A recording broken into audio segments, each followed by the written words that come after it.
O Trilhas da Democracia de hoje debate a democratização da Universidade Pública Brasileira.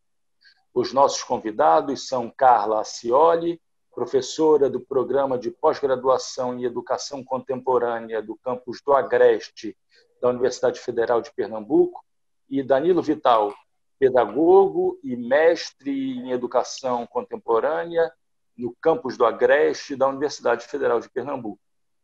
Carla, Danilo, sejam muito bem-vindos ao Trilhas da Democracia. Carla, eu começaria fazendo a seguinte pergunta a ti. Nesses anos de interiorização da Universidade Pública Brasileira, da Universidade Pública Federal Brasileira, e no caso específico do Estado de Pernambuco, como é que você avalia as experiências de interiorização que acabaram gerando a criação do campus do Agreste, que fica localizado na cidade de Caruaru, mas também o campus de Vitória? Olá, Marcos, um prazer estar, poder conversar com vocês. Se a gente observar o mapa das universidades no Brasil, Minas Gerais tem 7 universidades, ou tem ainda, 7 universidades interiorizadas. Pernambuco, até o programa de interiorização se efetivar, não tinha nenhuma.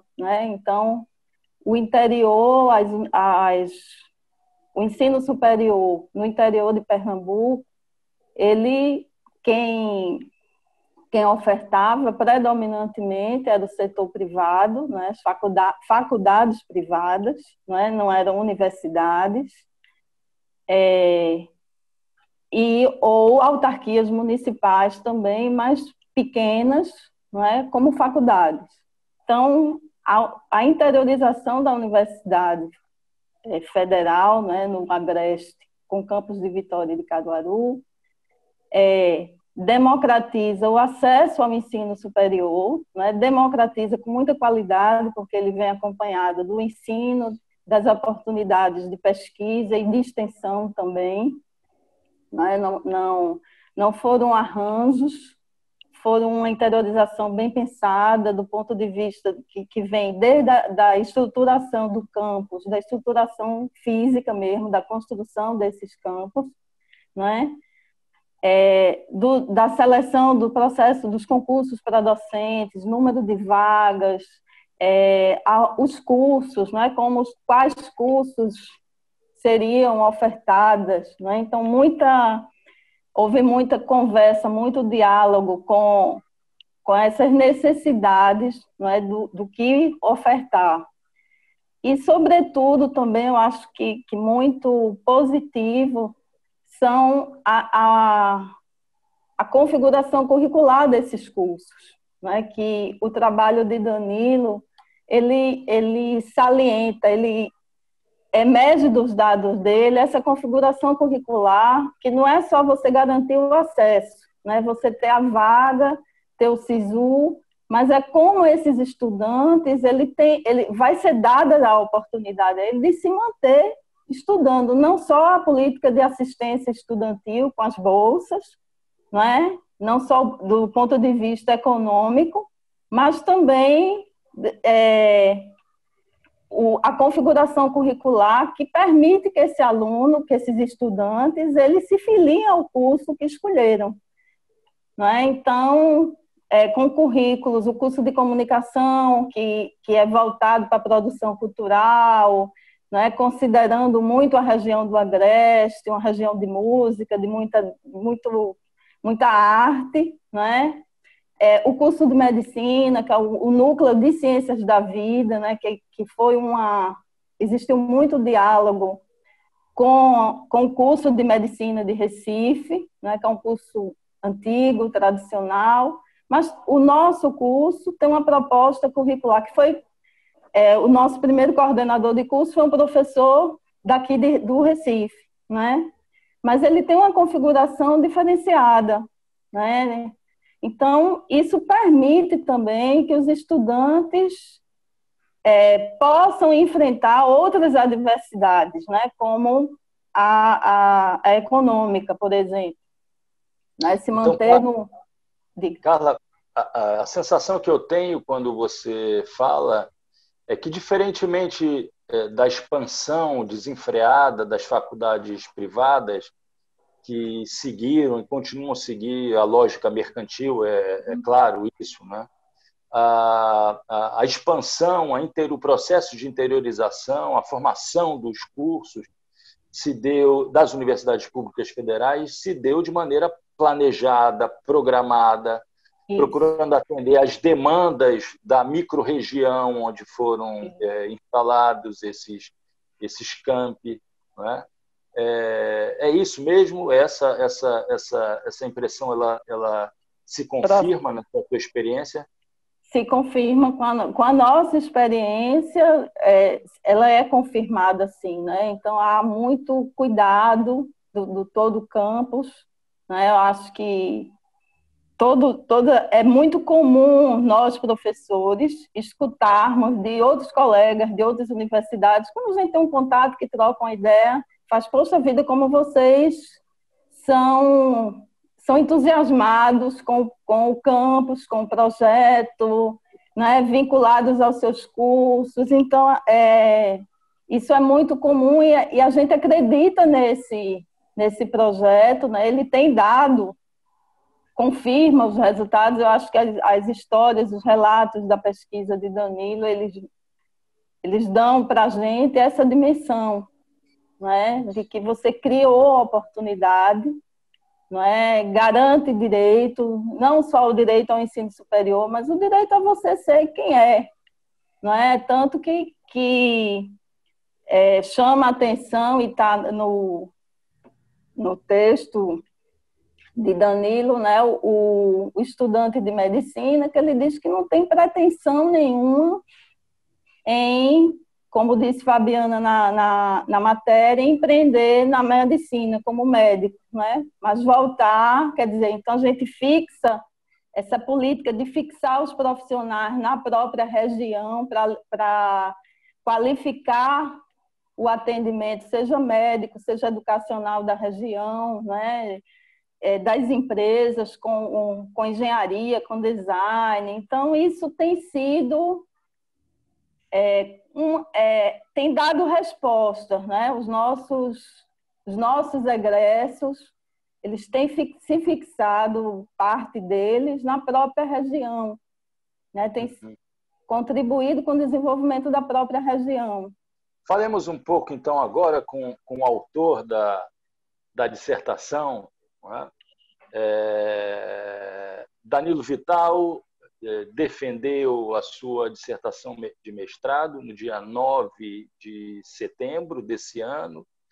Essa dissertação teve como título Trajetórias escolares de estudantes de origem socioeconômica desfavorecida, o acesso e a permanência no ensino superior público. Eu tive conhecimento, Danilo e Carla, da tua dissertação, a dissertação que foi orientada pela professora Carla Scioli, por um artigo publicado pela professora Fabiana, que também é professora do campus de Caruaru, e que foi um artigo muito irônico, né? Sobre a balbúrdia que caracteriza a Universidade Pública Federal. E quando você começava a ler o texto, você se emocionava. O texto foi extremamente emocionante e o artigo se baseia na tua dissertação de mestrado, Danilo. Então, eu gostaria de te pedir que falasse um pouco do teu objeto de estudo, não é? Quais foram os problemas principais que você se propôs a resolver e as tuas conclusões.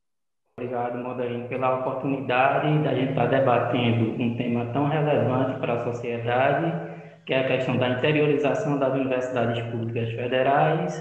E aí é nesse contexto que surge a minha proposta de pesquisa do mestrado. eu, no meu trabalho de conclusão de curso, eu já havia abordado essa temática com os estudantes do curso de Pedagogia aqui do Centro Acadêmico do Agreste. E aí, a partir de toda a discussão que eu fiz no meu TCC, eu tive a curiosidade de saber como se dá a trajetória escolar dos estudantes nos cursos, em outros cursos. E aí nós entramos nesse debate sobre a trajetória escolar, mas também a gente queria saber um pouco da experiência universitária desses estudantes que ingressam aqui no CAA. E aí a gente sai um pouco do campo da pedagogia e a gente vai para os cursos mais concorridos aqui do centro acadêmico, que são Medicina, Engenharia Civil e o curso de Comunicação Social. A gente utilizou como critério a nota de corte.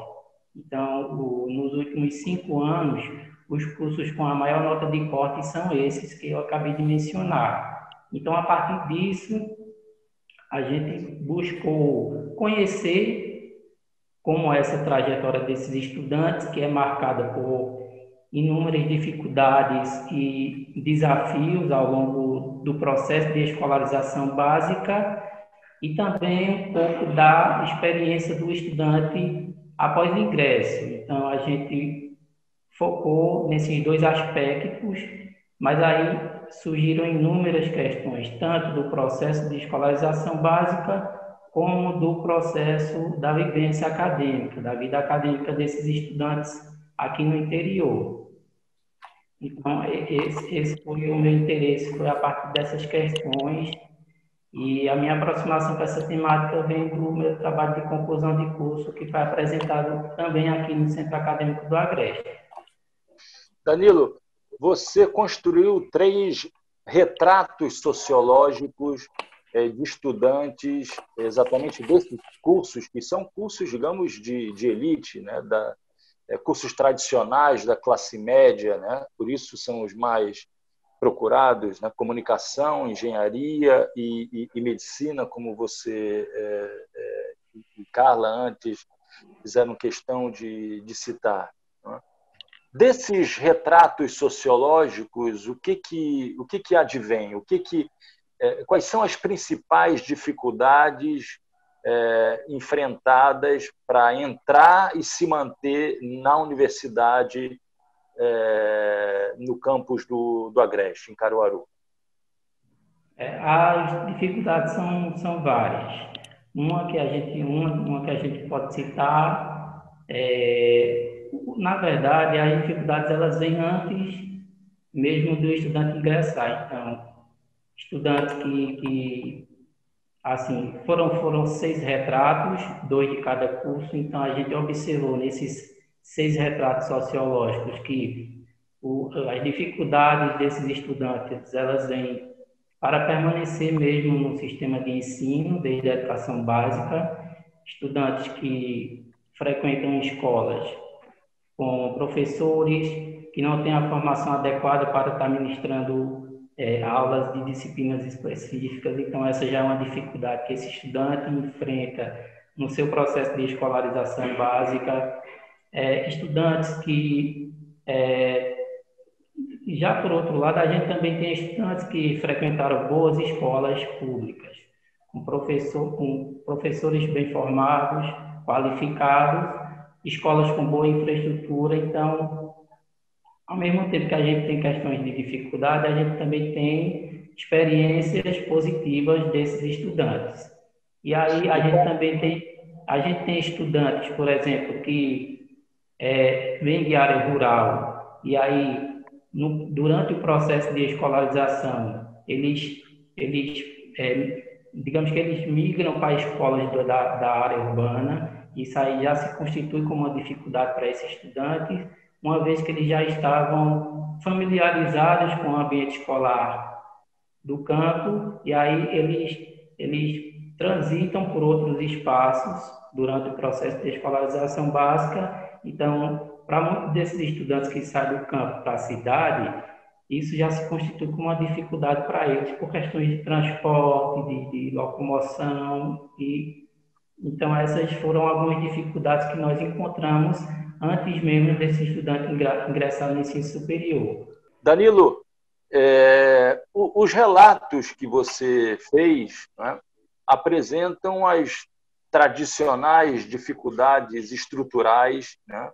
Essas dificuldades são de natureza estrutural, mas me chama a atenção o fato de você ter dito que, entre os 6 retratos sociológicos que você construiu, existiram alunos que passaram por boas escolas públicas, né? Então, isso me leva a crer que, na verdade, esse discurso generalizado de que a universidade, de que o ensino médio, né, público no Brasil é um desastre, ele precisa ser melhor nuançado, né?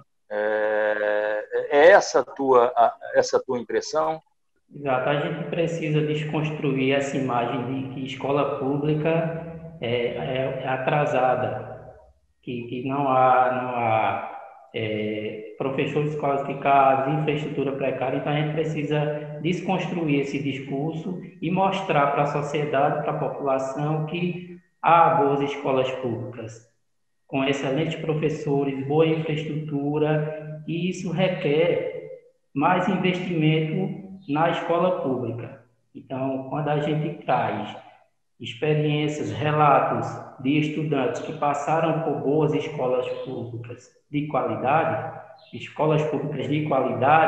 a gente mostra para a sociedade que o investimento ele precisa ser feito na educação básica e no ensino superior, nas instituições públicas, sobretudo. Então, a gente vê que com investimento a gente consegue avançar ainda mais em relação à educação básica e de nível superior. Carla, você que foi a orientadora da dissertação do Danilo, quando eu li o artigo, quando eu vi até a dissertação do Danilo, né, me veio um pouco de otimismo, né? Um otimismo em relação à capacidade que o ensino público ainda tem de ser o grande, se não o único caminho para as classes subalternas, para os indivíduos das camadas subalternizadas da sociedade terem, alcançarem, se movimentarem, terem mobilidade social dentro dessa nossa sociedade tão desigual e injusta. Eu queria que você falasse um pouco, nós sempre aprendemos um pouco, né? Ou aprendemos muito com as dissertações e teses que orientamos, né? O que você aprendeu desse trabalho de orientação da dissertação do Danilo? Marco, foi um caminho assim muito de desconstrução também, né? No campo da educação, e esse caminho de desconstrução, eu acho que a experiência com o trabalho de Danilo foi mais um acontecimento, mais uma experiência que vem reafirmar para mim esses aprendizados, né? Essas desconstruções, no sentido que no campo da educação, muitas vezes, os estudantes que chegam, né, eles têm um olhar, como o Danilo disse, né, um olhar sobre a escola pública, de que é uma escola que não funciona, por exemplo. Um olhar sobre essas famílias, né, que os estudantes não aprendem, porque essas famílias vêm com um discurso muito estereotipado, inclusive, que são famílias desestruturadas, né? E o trabalho de Danilo, porque é uma imersão na vida dessas pessoas, né? A metodologia dos retratos sociológicos, né? Permite isso, essa investigação, esse contato, essa aproximação com esse espaço da vida, né? Que não está posto por uma pesquisa de política educacional quando se investiga a interiorização, né? A gente tem um mapa dela, mas que existem capitais culturais, né, que a gente não pode homogeneizar, né, que esses estudantes eles fazem uma rede de solidariedade fantástica, não é? estabelecem redes de solidariedade, de afetos, de muita amizade, que isso é muito revolucionário, não é? Porque é o professor que vê seus alunos como potentes e vai até orientar como faz uma inscrição no SISU, né? Para aquele aluno que não tem uma familiaridade com a internet, com o sistema, enfim. Então, dar de cara com isso, né? Foi muito emocionante, assim, de você ver, né, concretamente que, como o Danilo disse, a gente precisa investir mais para dar cada vez mais oportunidades, porque há possibilidades, né? Não é porque o aluno não tem livros que ele não gosta de ler. Acho que o trabalho de Danilo diz claramente isso, né? Eles frequentam a biblioteca, então a gente precisa de bibliotecas, de equipamentos culturais na cidade, enfim, né? Para que essas pessoas que não... Você não precisa comprar o livro, mas você precisa ter acesso a ele de várias formas que não só a compra. Então, esse tipo de aprendizado, você vê nos dados, né, que a gente precisa, de fato, traçar políticas nesse sentido, né, que a gente pode avançar, né, e são vidas muito potentes. São muita resiliência, né, muita teimosia e de um tipo muito positivo, que é muito importante ressaltar isso, né? Não tem tempo ruim para esses estudantes. Danilo, a tua dissertação, ela, na verdade, olha um pouco pelo retrovisor, né?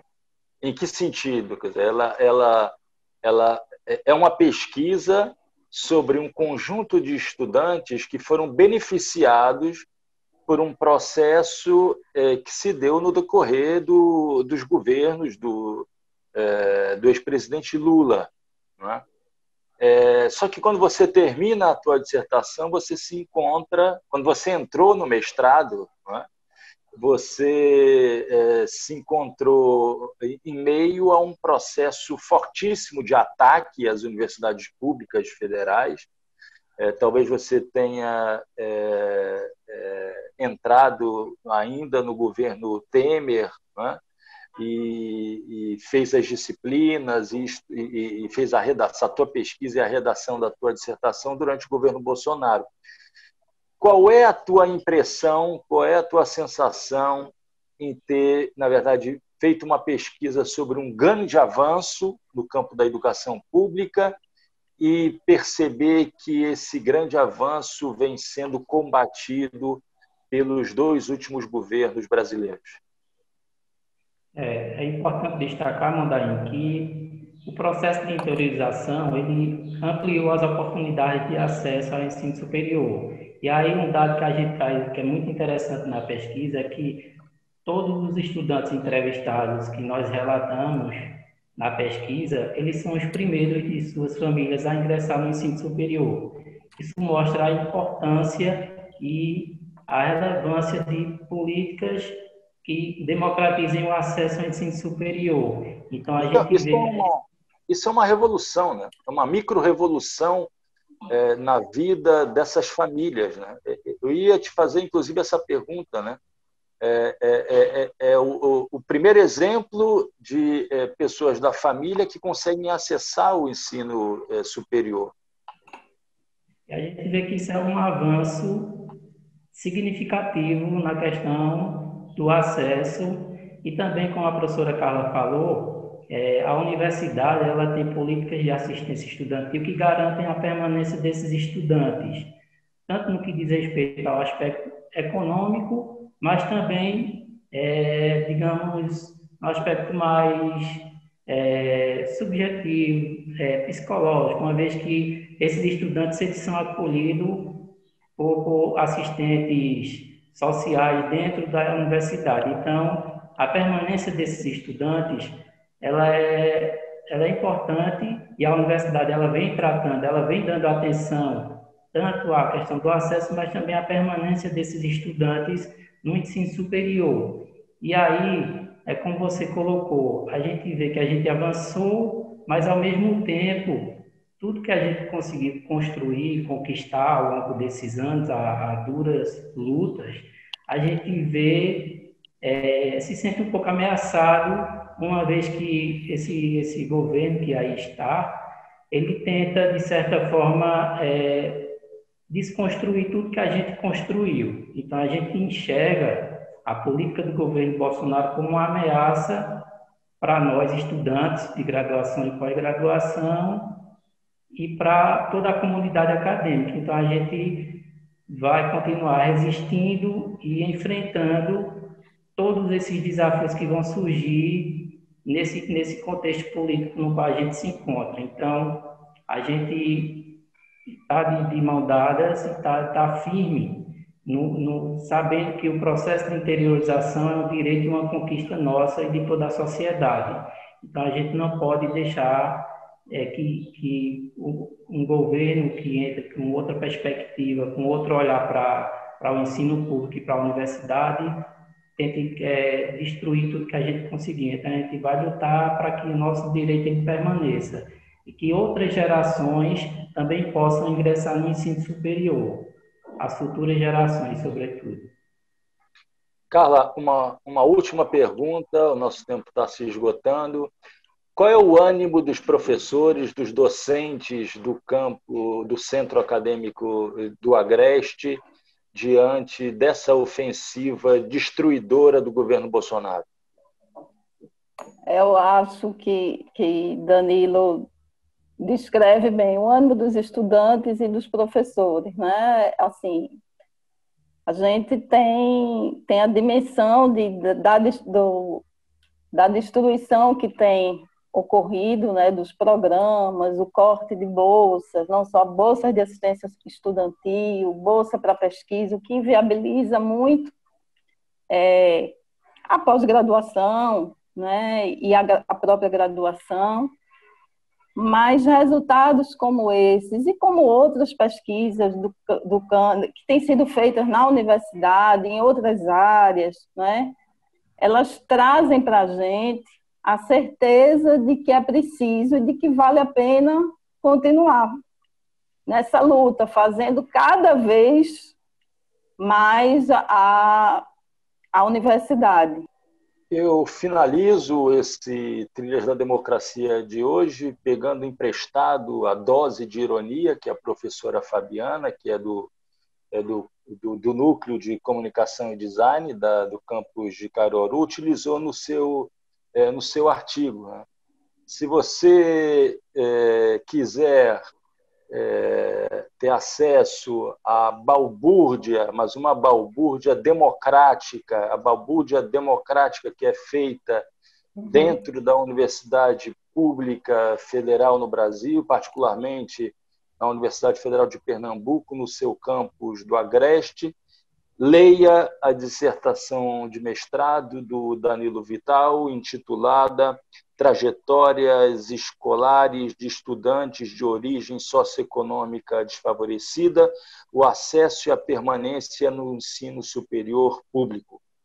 Danilo, muito obrigado. Carla, muito obrigado. E o Trilhas da Democracia volta na próxima semana, sempre debatendo temas relativos à defesa da democracia e dos direitos humanos. Até lá.